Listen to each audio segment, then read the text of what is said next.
Hello everybody, this is a short presentation on musical terms that you're going to need to know for this 3-week course. And basically, clefs, treble clef is what we'll be using throughout the course. It is also known as the G clef and has 5 lines: E, G, B, D, and F, and 4 spaces: F, A, C, E. And the bass clef, also known as the F clef, has 5 lines: G, B, D, F, and A, and 4 spaces: A, C, E, and G.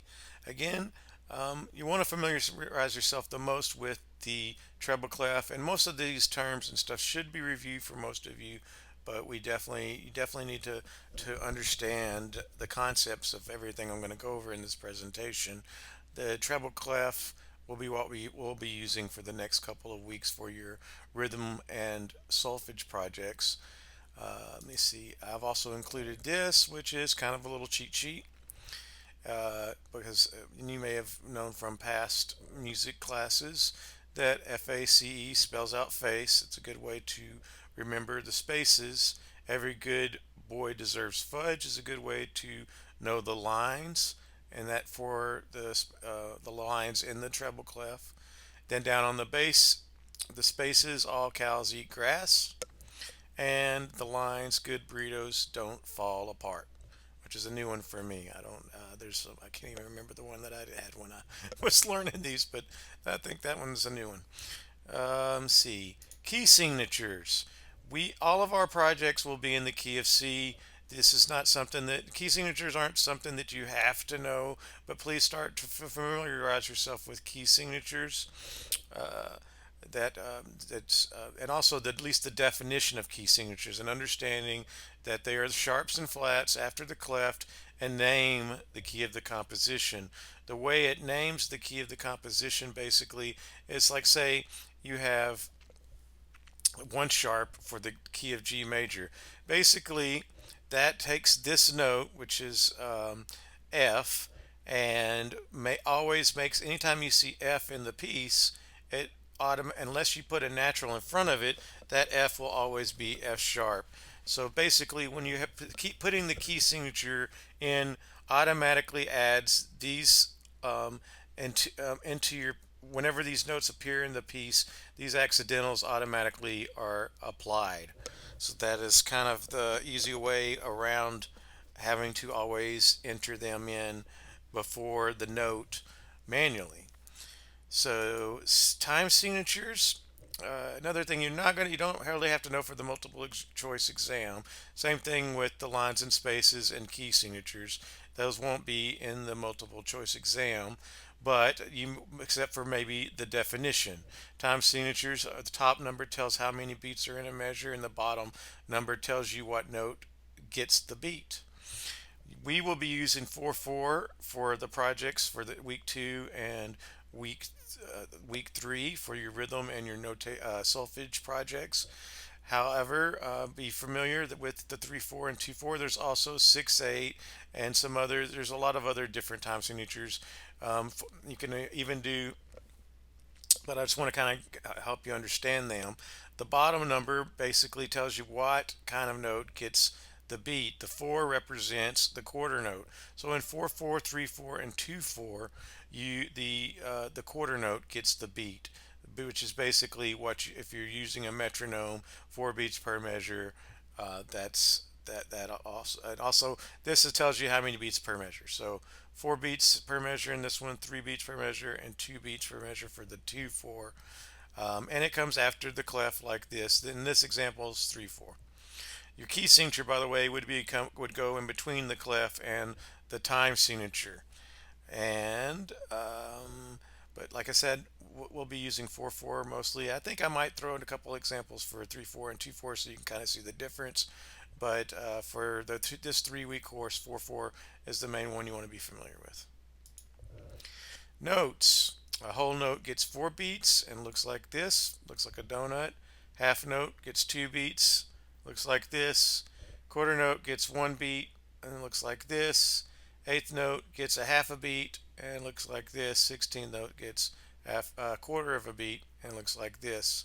Again, hopefully this is a review, but if not, Hopefully you can kind of understand the how this kind of works, and if you do not understand this kind of stuff, if this is not a review for you, then you are welcome to set up a time to meet with me during my office hours, or talk to me on the phone.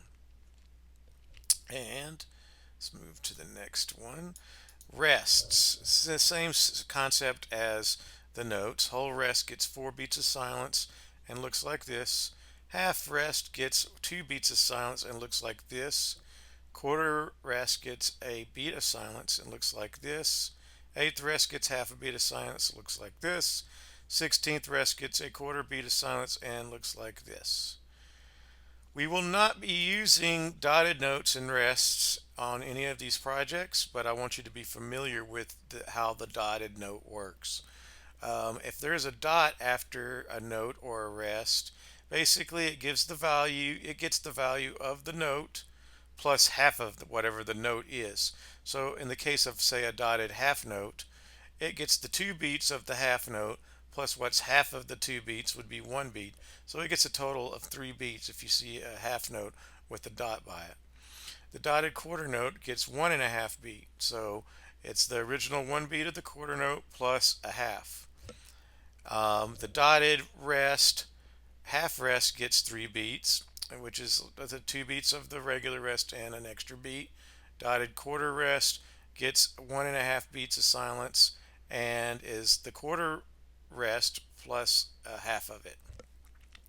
So there's also dotted eighth notes and dotted 16th notes, and it's the same concept for those. Let's see, but again, it's not something that you will be using in this 3-week course. Other concepts of notes is understanding the scale. The definition of a scale is a sequence of note in ascending or descending order.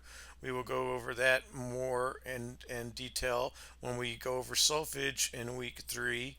And then flats and sharps. Flats lower a pitch a half. I mean flats lower a pitch a half step, and it goes before the note like this. And a sharp raises a pitch a half step and goes before the note like this.